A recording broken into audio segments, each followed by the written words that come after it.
Alors, j'ai introduit notre prochain intervenant, Philippe Bobola. Philippe est physicien, biologiste, psychoanalyste et anthropologue, entre beaucoup d'autres. Je vais m'arrêter là. Il est aussi conférencier depuis 1998 sur des sujets vraiment divers, comme l'écologie, l'anthropologie, la sociologie, entre d'autres. Philippe va nous parler du nombre d'or, aussi connu comme la proportion divine ou la section dorée, qui montre une parfaite harmonie qui se cache surtout bien dans les structures mésoscopiques que microscopiques que macroscopiques. Mesdames et messieurs, Philippe Bobola.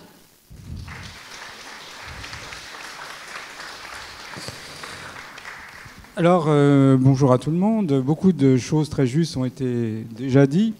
L'objet de cette conférence est de vous montrer, alors on va suggérer à la façon des impressionnistes, le pourquoi du nombre d'or à travers notre monde à nous, ce qu'on appelle la dimension mésoscopique, intermédiaire entre le monde macroscopique et le monde microscopique. Ce qui permet un dialogue, une correspondance, une reliance entre ces trois dimensions, c'est précisément des rapports de forme, d'harmonie et des résonances.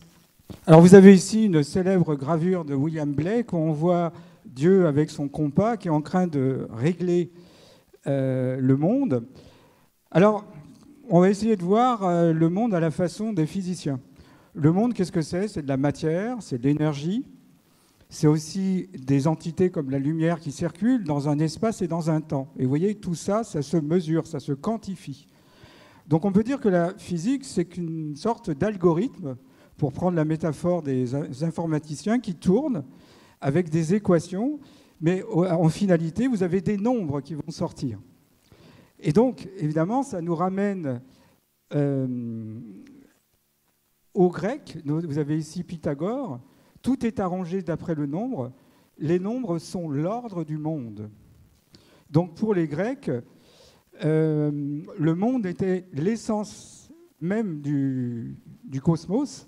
Et essayer de comprendre ces nombres, comment ils peuvent dialoguer, leurs particularités, leur singularité, c'était percer le mystère du cosmos. Alors, Platon va jusqu'à dire que les nombres sont le plus haut degré de connaissance, le nombre est la connaissance même. Alors, vous avez tous en tête cette fameuse phrase que les platoniciens devaient prononcer « Nul n'entre ici qui ne soit géomètre ». Donc, la géométrie, étymologiquement, c'est la mesure du sol. Donc, tout commence à Sumer, mais on va commencer ici en Égypte, où il fallait mesurer des surfaces. Et pour mesurer des surfaces, il fallait développer une géométrie élémentaire. Alors évidemment, on a commencé par des carrés, des rectangles, des triangles, des pentagones, des hexagones. Et assez rapidement, les mathématiciens ont commencé, Euclide fait partie des premiers mathématiciens, à essayer de comprendre comment ces figures étaient générées par des nombres. Vous avez le fameux tétractys, vous avez, pour écrire 10, vous pouvez faire une boule, plus 2 boules, plus 3 boules, plus 4 boules. Et vous voyez qu'à ce moment-là, vous avez un nombre triangulaire. Ce qui est intéressant, c'est que si vous divisez 10 par 2, vous avez 5. Et si vous avez 5, on trouve quoi? Le nombre d'or. Alors, les premiers mathématiciens grecs sont tombés sur une difficulté de taille. Vous avez ici un triangle à angle droit, un triangle rectangle. Vous avez un côté 1 ici et un autre côté 1. Et vous avez tous en tête que le carré de l'hypoténuse est égal à la somme du carré des deux autres côtés. Si vous regardez cette grandeur ici, c'est racine de 2. Et racine de 2, c'est un irrationnel. C'est-à-dire qu'on ne peut pas l'arrêter après sa virgule. Ça ne tombe pas juste comme 2 ou 3. C'est un quelque chose avec beaucoup de virgules derrière. Donc en physique, on a différentes constantes. Vous avez la vitesse de la lumière, la constante de gravitation qui va régler la façon dont les masses interagissent entre elles. C'est l'architecture de l'univers. Vous avez la constante h de Planck qui définit la frontière entre le monde classique et le monde quantique. Et la question qu'on va se poser, on va essayer d'y répondre, c'est à quoi correspond ce nombre d'or? Alors on va déjà le définir. Alors le nombre d'or est introduit au Moyen-Âge par Luca Pacioli, qui, ici où vous avez une partie du tableau, il est en train de dessiner un pentagone, et le pentagone nous ramène au dodécaèdre, c'est ce qu'on va voir dans un instant, et le dodécaèdre nous ramène au nombre d'or. Alors, j'en ai parlé à plusieurs reprises. Donc comment on définit le nombre d'or? Alors le nombre d'or est défini par Euclide, c'est un rapport tel que la plus petite longueur sur la plus grande longueur est égale à la grande longueur sur la totalité de la droite. Alors je vais essayer de mieux définir. Vous avez une droite AB et un point C au milieu. Vous voyez bien que vous pouvez faire deux rapports, le rapport AC sur BC, et vous pouvez faire aussi le rapport AB sur AC. Le rapport AB, c'est la totalité de la droite, AC, c'est une partie de la droite.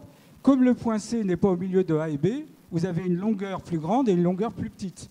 Donc si vous faites le rapport de la longueur la plus petite sur la longueur plus grande et qu'elle est égale à la longueur plus grande sur la totalité de la droite, vous avez fait un rapport qui obéit au nombre d'or.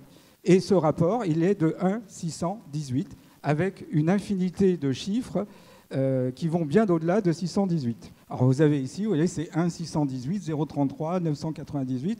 Je me suis limité aux 100, voilà, les 100 premiers décimaux, mais on peut aller beaucoup plus loin. Alors, une des propriétés du nombre d'or, si on le réduit à 1,618, c'est que si vous multipliez 1,618 par 1,618, c'est 1 plus phi. Si vous multipliez 1,618 par 1,618, ça vous fait 2,618. Et vous constatez que 1 plus 1,618, ça fait 2,618. Si vous divisez 1 par phi, c'est égal à phi moins 1. Et donc là aussi, vous avez à nouveau 0,618. Alors, toutes ces propriétés peuvent être déduites d'une fameuse suite qu'on appelle la suite de Fibonacci. Donc une suite, c'est un enchaînement de chiffres et de nombres qui sont ordonnés. Ici, chacun de ces termes, si on commence par 2 fois 1, va être obtenu en faisant la somme des deux précédents. Par exemple, si vous avez 1 plus 1, ça vous fait 2. 3, ça sera 1 plus 2. 5, ça sera 3 plus 2.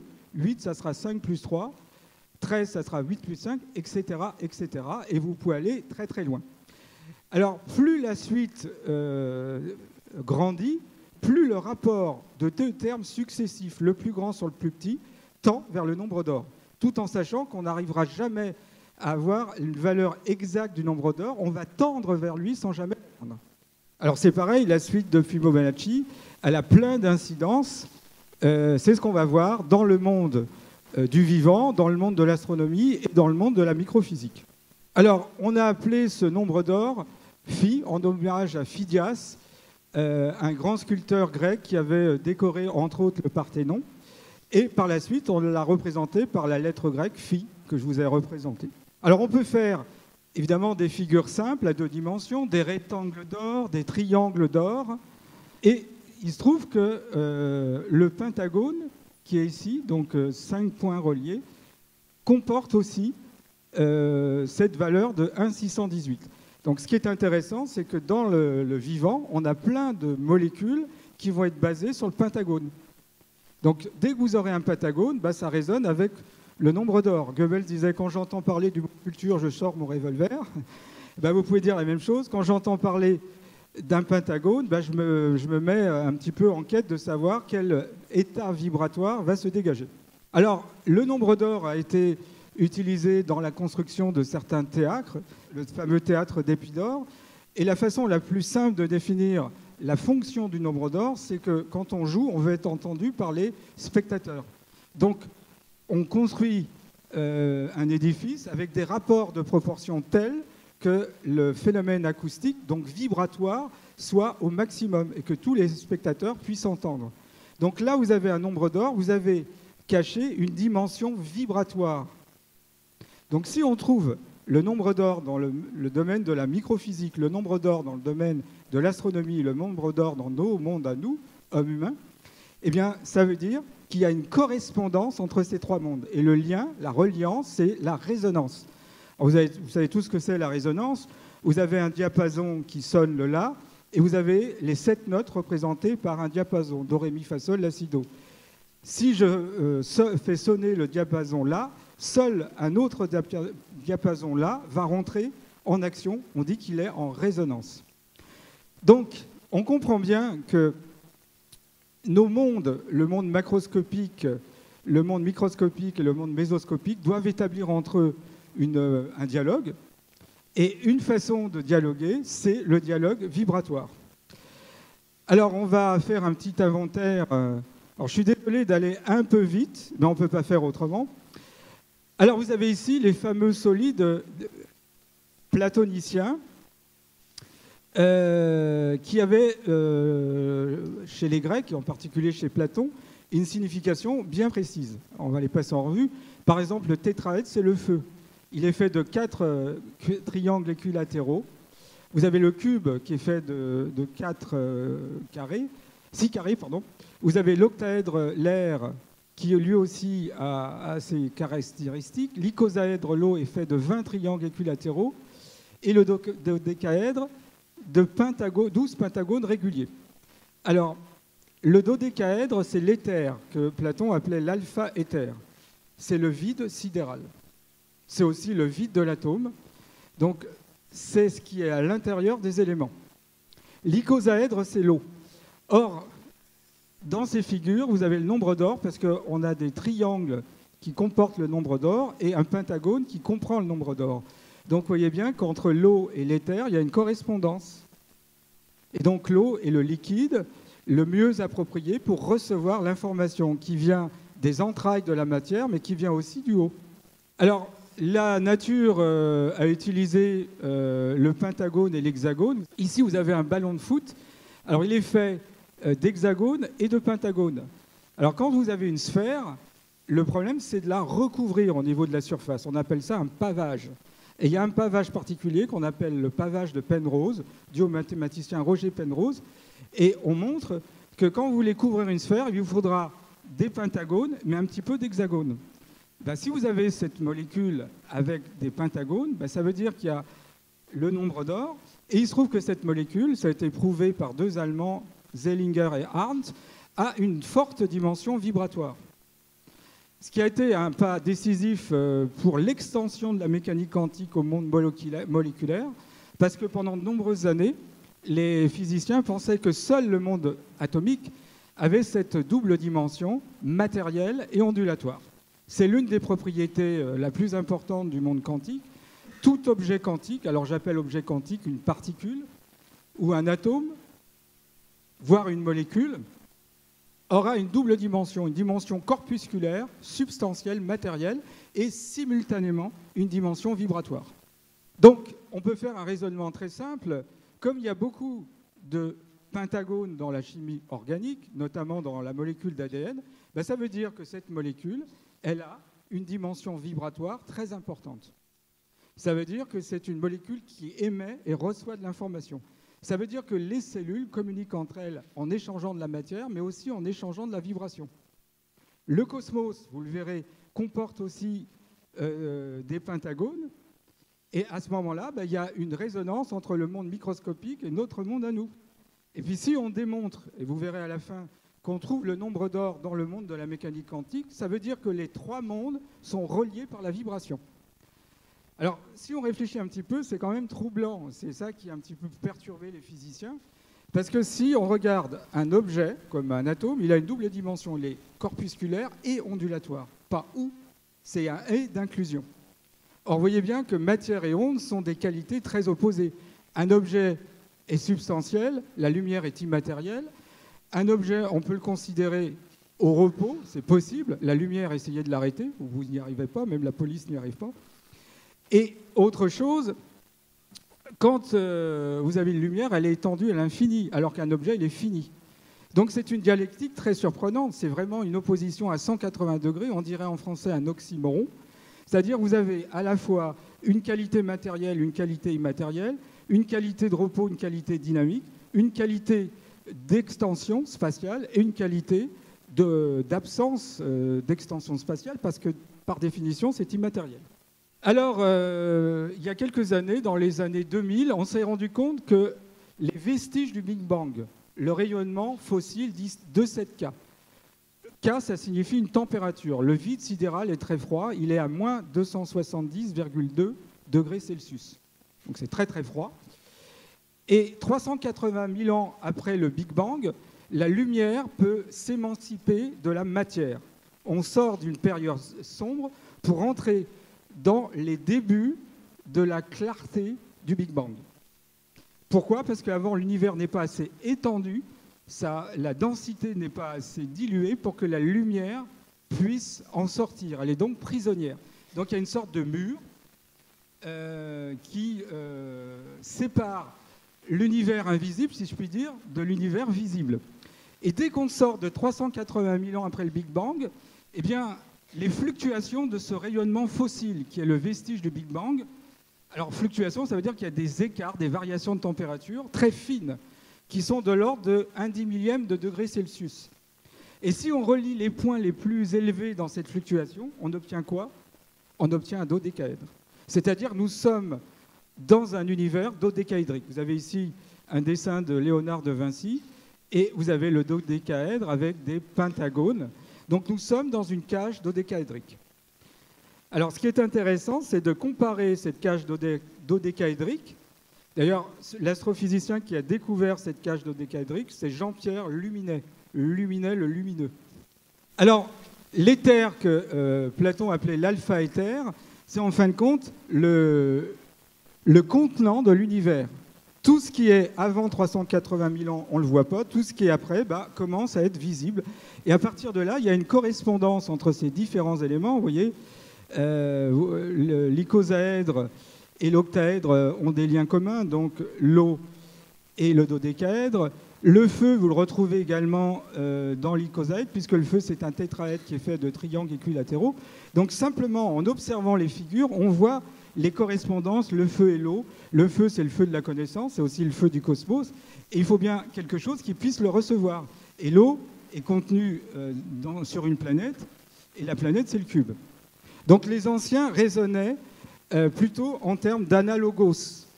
On a vu dans la conférence précédente qu'il y avait la loi du cœur et la loi de la rationalité. Étymologiquement parlant, analogo, ça veut dire la loi du haut, du divin. Alors que l'analyse qui est propre à la science, c'est se couper du haut. Donc, vous voyez bien, il y a deux voies. La voie de l'analogos, de l'analogie, c'est la voie des poètes, c'est la voie des gens qui ont choisi une voie intuitive. Et l'analysos, ce sont des gens qui se sont coupés du haut. Donc, ce n'est pas étonnant que la science ait un cadre bien particulier puisqu'elle n'a pas intégré le haut. C'est un système isolé, ce n'est pas encore un système ouvert. Alors les icosaèdres, on les trouve dans les virus. Si vous trouvez dans les virus des icosaèdres et que l'icosaèdre qui est fait de triangles équilatéraux qui nous ramène au nombre d'or, ça veut dire que le virus a une dimension vibratoire. C'est ce que Luc Montagnier est en train de prouver. Et vous voyez qu'en raisonnant très très simplement, en ayant quoi comme connaissance? Le nombre d'or, vous savez que c'est un rapport de proportion, d'avoir compris que certaines figures dites sacrées comportent le nombre d'or, vous pouvez en déduire des lois majeures du vivant. Et parmi une de ces lois, c'est que le vivant, comme la matière, a une double dimension, si je puis dire, onde et corpuscule. Alors, il se trouve que nos neuromédiateurs, que nos cellules nerveuses, les neurones, libèrent, sont libérés par un petit sac qu'on appelle vésicule synaptique. Et cette vésicule synaptique comporte des pentagones. Donc il y a une dimension vibratoire. Donc le cerveau, d'une certaine façon, même si on raisonne de façon très simple mais pas simpliste, comporte une dimension vibratoire. Alors en fin de compte, c'est fait de protéines qu'on appelle triskelions, parce que ça ressemble à un triskel, et elles s'orientent de façon à former ce type de géométrie à base d'hexagones et de pentagones. Et on retrouve le ballon de foot. D'ailleurs, vous avez vu que le ballon de foot et le dodécaèdre s'opposent, comme s'il y avait deux égrégores. L'égrégore des joueurs sur un terrain et l'égrégore du haut. À nouveau, vous avez ce système d'opposition qui a une dualité, non pas une dualité. Léonard de Vinci, évidemment, a utilisé pour le portrait de la Joconde Mona Lisa des rectangles d'or. Et ce qui est intéressant, c'est que si vous prenez 150 personnes qui ont un faciès européen, hommes et femmes, et vous faites défiler les portraits à grande vitesse, le visage qui émerge est celui de Mona Lisa. Comme si c'était l'archétype d'un homme ou d'une femme, on va dire mi-masculine, mi-féminine. D'ailleurs, c'est exactement l'impression qu'on a. On ne sait pas si on a affaire à un homme ou on a affaire à une femme. Il y a une espèce d'androgynie. Ensuite, Léonard de Vinci a utilisé ce qu'il appelle le sfumato, avec une sorte de contraste entre les zones claires et plus foncées. On a l'impression que Mona Lisa bouge. Et on le voit quand on est au Louvre, on a l'impression qu'elle regarde derrière vous, comme si elle regardait notre passé. C'est le premier art interactif. Alors évidemment, ici vous avez l'homme de Vitruve, qu'on appelle aussi le manpower. Effectivement, on retrouve le nombre d'or entre la tête et le nombril et les jambes. Donc on pourrait s'amuser. Évidemment, Léonard de Vinci a fait une sphère. Il a inscrit dedans un rectangle ou un carré, ça dépend, voilà, plutôt un carré. Et à partir de là, il en a déduit un certain nombre de propriétés propres à l'homme. Et on trouve le nombre d'or chez l'homme. Alors pour Luca Pacioli, le nombre phi 1618 était considéré comme un nombre divin parce qu'on le retrouve dans l'homme, et comme c'est Dieu qui a créé l'homme, c'est forcément divin. Il considérait 3 raisons pour considérer ce nombre comme étant un nombre remarquable et exceptionnel. Premièrement, il nous ramène à l'unité. C'est un des rares nombres qui a autant de propriétés. Donc chaque nombre a ses propriétés. D'ailleurs, on pourrait dire que le chiffre est le cadavre d'un nombre. Autre chose, il rappelle la Trinité parce qu'il faut 3 éléments. Vous avez vu A, B et C au milieu. C'est un irrationnel, donc c'est en dehors du monde des humains. Et on le retrouve dans le pentagone qui est impliqué dans le dodécaèdre. Et le dodécaèdre, c'est l'élément fondamental chez Platon, puisque c'est lui qui est contenu dans tous les autres éléments. C'est le vide, ce que les Indiens appellent la mémoire akashique. Alors, on s'est rendu compte qu'on trouvait également le nombre d'or au niveau de la façon dont les feuilles vont se disposer sur une tige. On appelle ça la phyllotaxie. Phylos, en grec ancien, c'est la plante, et taxis, c'est la manière de s'organiser, de se disposer. Alors, on constate que si vous prenez une feuille comme référence, par exemple, la feuille 1, et vous regardez combien de feuilles il est nécessaire et combien de tours il est nécessaire pour retrouver une feuille identique au niveau de la position, vous retrouvez des éléments de la suite de Fibonacci. Donc, il suffit de regarder une pomme de pin. Vous allez avoir 5 spirales dans un sens et 8 spirales dans un autre sens.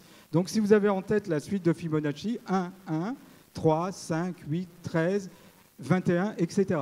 Donc si vous vous amusez à regarder une pomme de pin, l'ananas, le tournesol, vous allez voir des spirales qui vont tourner soit dans un sens, le sens des aiguilles du monde, soit dans le sens inverse. Et suivant l'espèce considérée, vous aurez 13, 55, etc. Et voilà. Donc, on retrouve à nouveau le nombre d'or. Alors voici, voilà, il n'y a pas besoin de la nommer, la pomme de pin. Vous avez le tournesol, cher à Van Gogh. Et vous avez toujours des spirales. Alors vous voyez, les spires du près du centre sont en termes de 21 spires ou spirales qui tournent dans un sens, 34 qui tournent dans un autre sens, ou 34 dans un sens, 55 dans un autre sens, ou 55, 89. Chacun de ces nombres est contenu dans la suite de Fibonacci. C'est comme si la nature s'était calquée sur la suite de Fibonacci, comme s'il y avait un patron invisible. Alors, vous retrouvez ça au niveau de l'artichaut.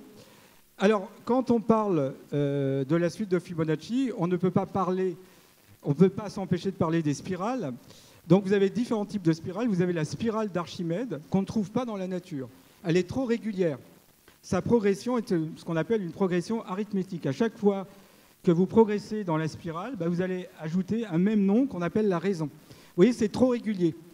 On ne trouve pas ça dans la nature. Par contre, la spirale logarithmique qui progresse non pas par une addition, mais une multiplication d'une même raison, eh bien, on la retrouve dans la nature. Et donc, cette spirale logarithmique, elle nous amène une petite réflexion. Vous voyez, quand on part du centre et qu'on se déploie, on a à la fois une notion de vitesse et de temps. On a l'ivresse cinétique, si je puis dire, et le vertige de l'expansion. Alors, on peut construire des spirales qui progressent selon les éléments de la suite de Fibonacci. Il suffit d'avoir des rectangles d'or, et puis on s'arrange avec un compas à passer par ces rectangles. Et vous voyez, on a une progression qu'on peut qualifier de spirale logarithmique de Fibonacci. C'est-à-dire que sa progression suit la suite de Fibonacci. Alors on trouve ça dans les galaxies, à nouveau. On trouve ça dans les cyclones. On trouve ça ici, vous avez un banc de Salpidiae. Voilà, on trouve ça chez certains animaux, bouquetins. Vous retrouvez ça dans le vivant, les nautiles, etc. Alors si vous découpez une feuille de poireau, naturellement, elle va C'est un phénomène spontané, la lamelle va se positionner ainsi. Alors les roses sont belles parce qu'elles suivent aussi la suite de Fibonacci. Hein. Les feuilles suivent une spirale. Vous retrouvez ça dans l'aloe vera, qui a aussi une progression avec des spirales 5-8. Vous retrouvez ça dans le chou de romanesco. Vous retrouvez ça évidemment dans la double hélice d'ADN, je vous l'ai dit, puisqu'on trouve des pentagones, puisque l'ADN, acide désoxyribonucléique, le sucre, le désoxyribose, qui est un pentagone. Et certaines bases, qui sont les composants de l'ADN, présentent à nouveau le pentagone.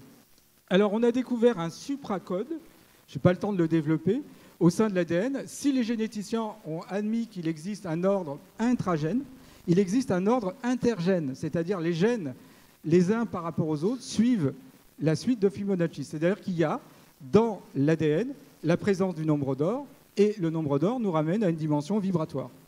D'ailleurs, le virus du sida ne respecte pas la suite de Fibonacci, et c'est une mutation, éternellement mutation.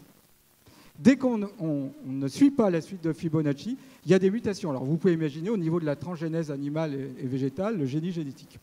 Voilà, on trouve le nombre d'or au niveau microscopique. Alors on s'est rendu compte que quand on avait ce matériau qui est une obiate de cobalt, eh bien on retrouve le nombre d'or, c'est-à-dire qu'on a refroidi. Alors, les atomes comportent des électrons qui tournent sur eux-mêmes. C'est ce qu'on appelle le moment cinétique intrinsèque ou le spin. C'est l'équivalent d'un petit aimant. Donc chaque particule d'un obiate de cobalt est comme un petit aimant avec une flèche qui est orientée dans un sens. Vous avez une chaîne linéaire d'un obiate de cobalt. Si on applique un champ qui est perpendiculaire à l'orientation des spins, ce dispositif linéaire va se comporter comme une corde de guitare. Et de cette corde de guitare vont sortir des notes de musique. Et les deux premières notes, si vous en faites le rapport, ça correspond au nombre d'or. Donc, à nouveau, la présence du nombre d'or dans le monde microscopique. Et quand on regarde les périodes des planètes, d'une certaine façon, je ne peux pas développer, mais on retrouve une pseudo-suite de Fibonacci dans la progression. Donc ça veut dire qu'il y a des structures cachées dans l'univers. Alors je suis désolé, on a fait un petit parcours impressionniste. Il y a donc la présence du nombre d'or dans le monde des humains, la dimension mésoscopique. Il y a la présence du nombre d'or dans le monde microscopique et dans le monde macroscopique. Donc ces trois mondes doivent établir une synergie. Et le nombre d'or est l'élément qui permet la communication entre ces trois dimensions. C'est ce que les premières civilisations ont très bien compris, l'Égypte, la Grèce. Et c'est ce que le monde occidental a fini par oublier. Alors je voudrais juste finir sur cette citation de Paul Valéry. « Fille des nombres d'or, forte des lois du ciel, sur nous tombe et s'endort un Dieu couleur de miel. » Je vous remercie de votre attention.